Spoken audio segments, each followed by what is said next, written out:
उस छत को तोड़ने चला जाता है। पहले तो वो उस छत के ग्लास को तोड़ने की कोशिश करता है, पर वो उससे नहीं टूटता। जिसके बाद वो उस ग्लास के चारों ओर के सीमेंट को तोड़ने का सोचता है, पर उस सीमेंट को तोड़ने में उसको काफी मुसीबत होती है। अब काम करते हुए उसे फिर से भूख लगती है। नीमो रसोई में रखा कच्चा पास्ता ही पानी में मिलाकर खाने लगता है। वो टीवी के सामने बैठकर अब बाहर आते जाते हुए लोगों को देख रहा था। वहीं घर का टेम्परेचर भी अब धीरे धीरे और भी कम होने लगा है। जहाँ पहले यहाँ आग बरस रही थी, वहीं अब कुछ देर बाद बर्फ बरसने वाली है। नीमो भी उस चीज को महसूस कर लेता है। वो घर में लगे उस सिक्योरिटी डिवाइस को जाकर छेड़ता है कि शायद ये ठीक हो जाए, पर नीमो को उस डिवाइस में कुछ भी समझ नहीं आता। इसलिए अब उसको यहाँ से जल्दी बाहर निकलना होगा, वरना वो यहाँ जम जाएगा। तभी वो फिर से उस छत के सीमेंट को तोड़ने के लिए ऊपर चढ़ जाता है और थोड़ी मेहनत के बाद वो उस ग्लास के चारों तरफ लगे उस सीमेंट को तोड़ ही देता है। पर तभी वो देखता है कि उसके अंदर तो स्टील की बहुत मोटी परत है जो काफी सारे स्क्रू से कसी हुई है। उसके अंदर कुछ स्क्रू लगे हुए हैं, यानी ये परत किसी भी चीज से नहीं टूटेगी। अब नीमो के पास उसके स्क्रू को खोलने के लिए कुछ भी नहीं होता है, जिसकी वजह से वो बहुत ज्यादा निराश हो जाता है और मन ही मन में ये सोच लेता है कि शायद अब उसकी मौत इसी घर में पक्की है। नीमो ये सोचकर धीरे धीरे थोड़ा सा पागल होने लगता है। तभी वो उस घर के बाहर बैठे हुए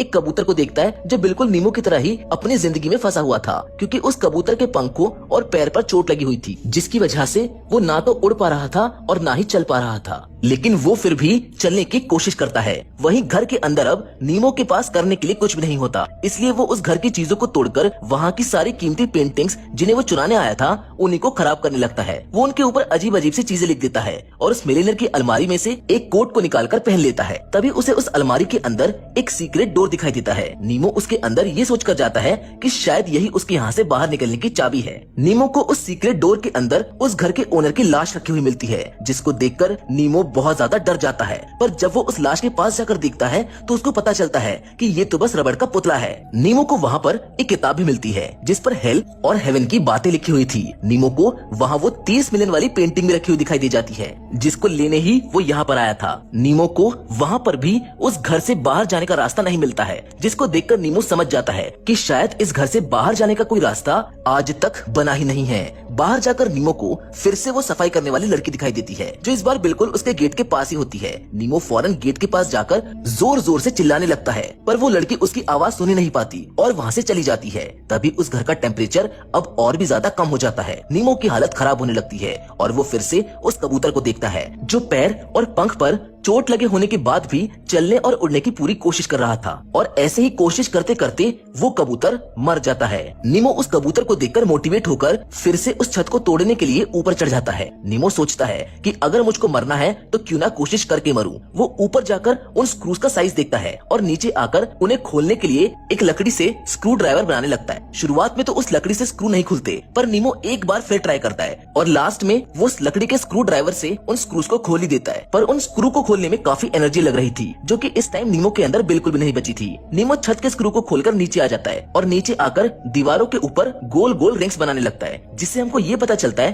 कि नीमो की दिमागी हालत और भी ज्यादा खराब होती जा रही है, क्योंकि नीमो ने काफी दिन से खाना नहीं खाया। वो बस पानी पीकर ही अपना पेट भर रहा है। तभी उसको फिश टैंक में कुछ मछलियाँ दिखाई देती है। नीमो उनमें से एक मछली को निकालकर कच्चा ही खा जाता है, जिससे उसको थोड़ी सी राहत मिलती है। नीमो अब रोज ऐसा ही करने लगता है। वो रोज एक मछली खाता है और लकड़ी के स्क्रू ड्राइवर की मदद से स्क्रू को खोलने की कोशिश करता है, जिससे वो उस छत का दूसरा स्क्रू भी खोल देता है। पर नीमो को अब यहाँ काफी दिन हो चुके थे। अब तो फिश टैंक की सारी मछलियाँ भी खत्म हो जाती है, जिसकी वजह से नीमो को बगीचे के पत्तों को खाना पड़ता है। नीमो एक दिन स्क्रू खोलते हुए छत से नीचे भी गिर जाता है, जिसकी वजह से उसके पैर की हड्डी टूट जाती है और उसको बहुत ज्यादा दर्द होने लगता है, जिसका नीमो के पास कोई भी इलाज नहीं होता। ऐसे करते करते और दिन बीत जाते हैं और शायद न्यू ईयर भी निकल जाता है। नीमो अपनी भूख को मिटाने के लिए कुत्ते के बचे हुए खाने को भी खा लेता है, पर अब नीमो हेलुसिनेट करने लगता है। उसको उसी रात ऐसा लगता है कि बाहर से वो सफाई करने वाली लड़की उसके पास उसे बचाने आ गई है, पर वो सिर्फ नीमो का एक भ्रम था। जिसके बाद वो उस घर में लगी एक पेंटिंग को देखता है, जिसमें एक आदमी पूरी तरह से टेप से बंधा हुआ था। नीमो उस पेंटिंग को गिरा देता है और बोलता है कि मैं तुम्हारा दर्द समझ सकता हूँ, लो मैंने तुमको आजाद कर दिया, जाओ और यहाँ से भाग जाओ। अब अगले दिन नीमो उस घर में लगे फायर अलार्म को देखता है, जिससे उसके दिमाग में एक आइडिया आता है। वो सोचता है कि अगर मैं इन अलार्म्स को बजा दूं तो शायद बाहर बाहर से कोई इनको सुन ले और मुझे बचाने आ जाए। नीमो ऐसा ही करता है। वो एक लेंस को लेकर धूप की मदद से कुछ पेपर्स में आग लगाकर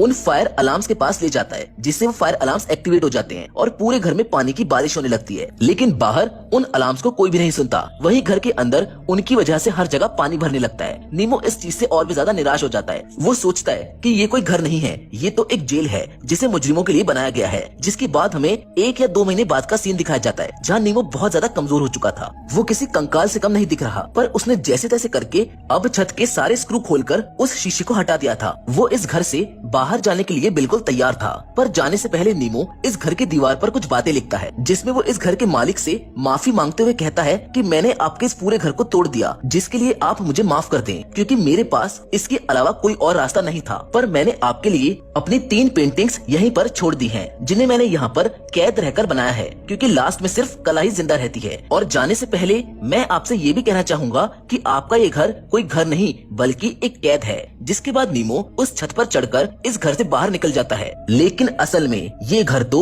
6ठे फ्लोर पर था, तो नीमो छत से नीचे कैसे जाएगा? या तो नीमो को कोई हेलीकॉप्टर बचा लेगा, या फिर नीमो उस छत से ही नीचे कूद जाएगा। जिस सस्पेंस के साथ ये फिल्म यहीं पर खत्म।